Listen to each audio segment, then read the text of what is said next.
From the course content folder, you can access any number of these units. Now, most of you have already gone through the content within the Start Here folder. This is where you get my introduction, you can take the syllabus quiz, and also complete the bulletin board or the discussion board assignment where you introduce yourself to the rest of the class.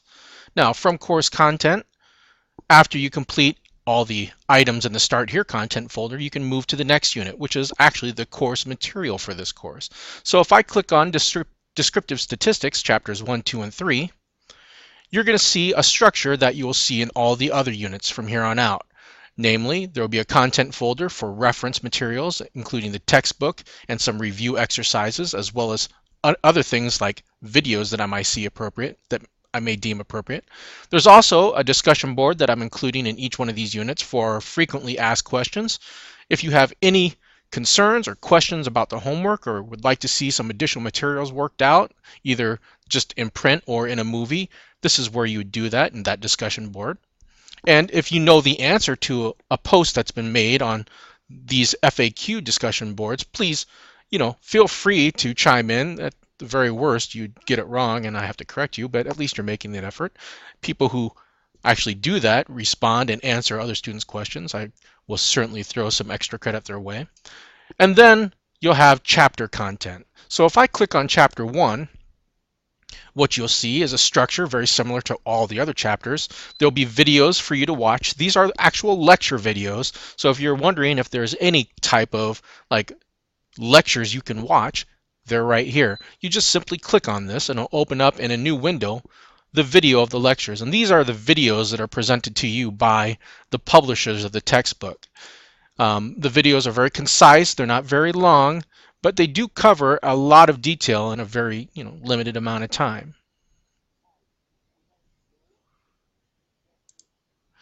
Now, in addition to the lecture videos, there's also some interactive learning objects.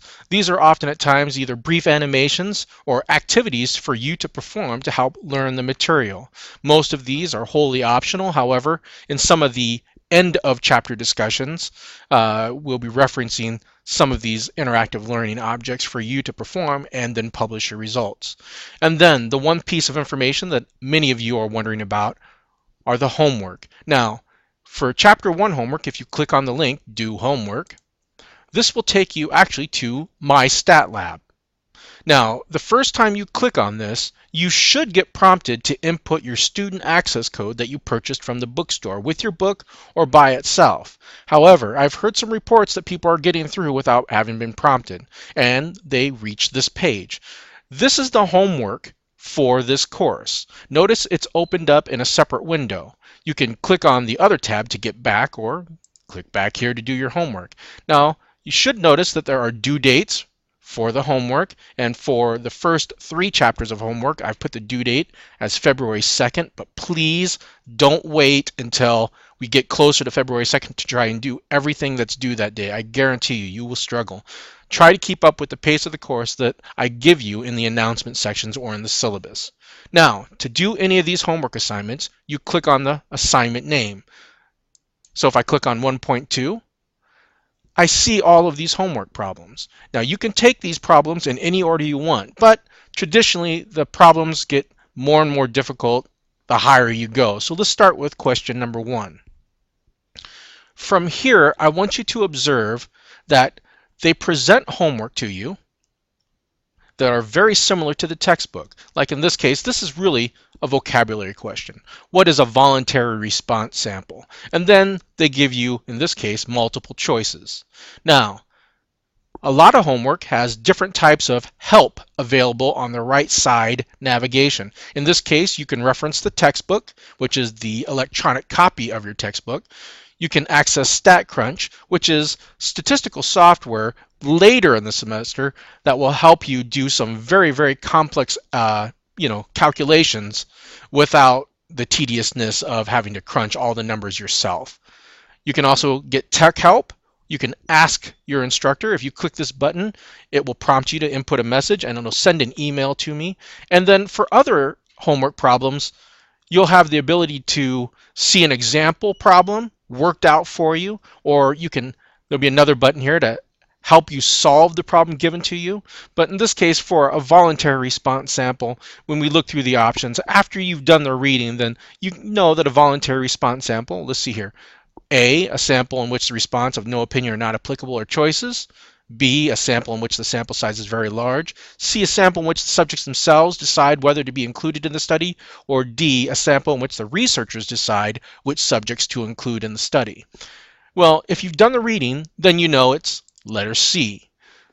And after you've selected that, you can click Save, or you can check your answer to see if it's right. Once you click Save or check Answer, you'll get some feedback, and you'll notice that up above, problem number 1 is checkmarked, meaning it's been saved, you've gotten credit for that problem. Now you can move on. And at this point, you don't need to click the Save button unless you want to save and then go get a drink of water or go to the bathroom or whatever you need to do. Or you can just click on problem number 2, or you can click on this arrow button to do the next problem. So I click on number 2 and I get the next problem. Now, if I don't like this problem, you can certainly move to any other problem at any other time. And depending on the problem, notice for problem number 10, you get a new type of help, which is help me solve this. Now, these types of help assists, as we call them, are going to be really beneficial for you if you don't know how to do a problem, because it'll walk you through how to do this type of a problem. It'll show you a very similar problem, or it may show you the exact same problem, and then it'll walk you through and prompt you piece by piece to how to get through the problem. Now, if you do a help me solve this, it will change the problem on you because you've already worked through it. And notice it's already marked it incorrect because you haven't finished this problem yet. There normally is another button here that says View an Example, which will show you a very similar problem and also help you work through it, but it won't prompt you for any details. A lot of people have said that the help that's available on the right side is invaluable to really learning the material or getting through the homework. So if I were to save this now, you can see that problems that have the green check mark were answered correct, 1 out of 1. Questions that have the red X are questions that have been viewed and attempted, or where you tried to have the computer help you solve it but not finished correctly. And you can click OK, and it'll take you back to the summary, where now you have a score that's been recorded, and I see those in reports. I can see exactly what you've done and what scores you have. Now, this is the homework for Chapter 1. If you were to go back to Blackboard now and go back to Descriptive Statistics, Chapters 1, 2, and 3, that content folder, you could go to Chapter 2, and what you'll see is a structure identical to what you've seen in Chapter 1, except now different videos, different interactive learning objects, a different discussion board that'll be due, and a link to the Chapter 2 homework, which takes you to now the Chapter 2 homework, and now it's just the same thing. One thing that I want you to note is this is where you do the homework. When you look up above here, you'll notice there is a link for quizzes and tests. However, this is not where you will be doing quizzes and tests. You'll never be doing quizzes and tests inside of My Math Lab or My Stat Lab. Only the homework. So the only reason why you might use this link for quizzes and tests is just to get some practice. And what I've seen a lot of people do is when we get closer and closer to examinations or even quizzes, people will take the pre-test, the review quiz, and the post-test just as extra practice on the material. But these will not be scored in any way. Remember, your quizzes and tests will not be done from My Math Lab, but rather your quizzes and tests will be performed in those quizzes and tests that I post to the content folders in Blackboard.